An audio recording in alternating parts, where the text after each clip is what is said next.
नमस्कार। ज्योतिष और वास्तु के चैनल में आपका स्वागत है। फ्रेंड्स, आज हम एक ऐसे विषय पे बात करेंगे जिस विषय के बारे में बहुत कम लोग जानते हैं कि उस विषय के बारे में भ्रांतियाँ भी बहुत है। तो वो विषय है फ्रेंड्स कि उबासी। उबासी एक जहरीली गैस होती है जो हमारे मुंह से बाहर निकलती है। उबासी के बारे में कहा जाता है कि एक व्यक्ति उबासी लेता है तो दूसरे को भी उबासी आ जाती है। यानी उबासी का परिवार इतना बड़ा है कि एक व्यक्ति से दूसरे व्यक्ति तक ये तुरंत पहुंचती है। तो फ्रेंड्स, आज इस वीडियो के अंदर मैं आपको ऐसी बातें बताऊंगी जिससे आपको ज्ञान की आपकी वृद्धि तो होगी, साथ ही आपको इस चीज़ों का ध्यान आप रखेंगे तो आपको शुभ परिणाम भी प्राप्त होंगे। और एक ऐसी जानकारी है जो ज़्यादातर लोगों को पता नहीं होती है।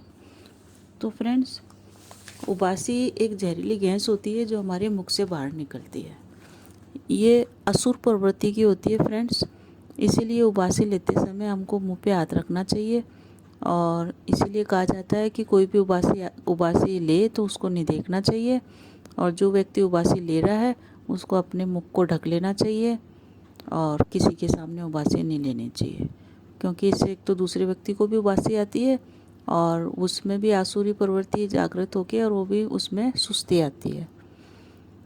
कई बार हमने देखा होगा कि लोग बाग कहते हुए सुने जाते हैं, पुरानी स्त्रियां भी बोलती है कि दूध को कभी भी घर में खुला नहीं रखना चाहिए, कि दूध को अगर खुला रख दिया आपने तो उसमें आसुरी प्रवृत्तियां प्रवेश कर जाती है और उस दूध को पीने से वमन की शिकायत हो जाएगी, उल्टी हो जाएगी, पेट में दर्द हो जाएगा। क्योंकि आपने दूध गर्म करके रख दिया, बाहर से कोई स्त्री आई या कोई भी पुरुष आया या आपका घर वाला ही वहाँ उबासी ले रहा है तो आसुरी प्रवृत्तियाँ दूध में प्रवेश कर जाती है, क्योंकि उबासी भी एक असुर प्रवृत्ति की ही होती है, जहरीली गैस। उसके विषाणु इतने सूक्ष्म होते हैं कि आँख से दिखाई नहीं देते हैं।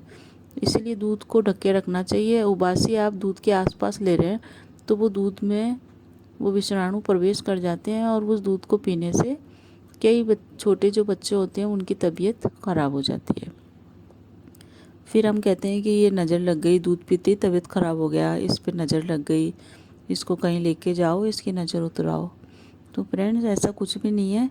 हर समय नज़र का ही दोष नहीं होता है, कई बार कुछ अन्य कारण भी होता है जिसके कारण भी तबीयत ख़राब हो जाती है। तो दूध के आसपास हमको कभी भी उबासी नहीं लेनी चाहिए।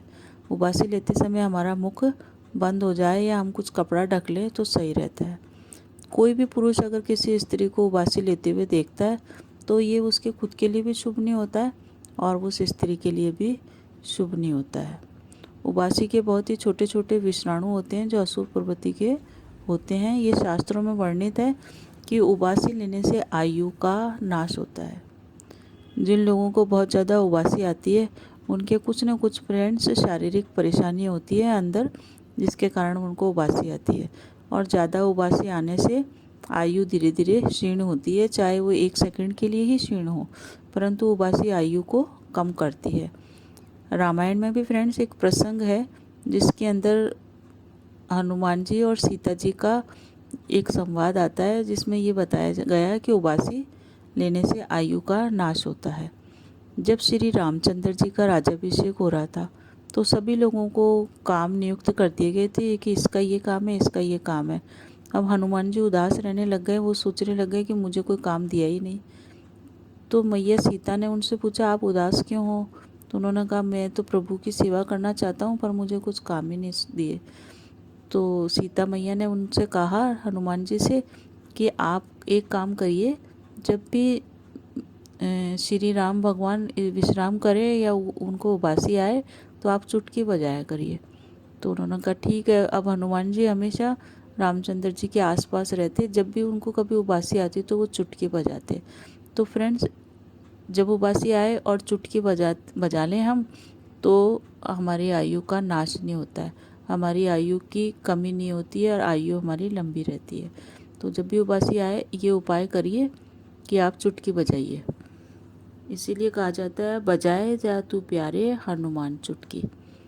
तो चुटकी बजाने से आयु का नाश नहीं होता है और उबासी के जो असुर प्रवृत्ति के जो विषाणु होते हैं वो भी खत्म होते हैं।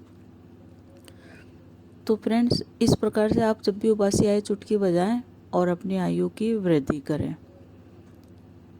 जानकारी अगर आपको अच्छी लगे तो लाइक और सब्सक्राइब कीजिए। आपका जीवन सुखी और समृद्धशाली बने, इसी शुभकामनाओं के साथ नमस्कार।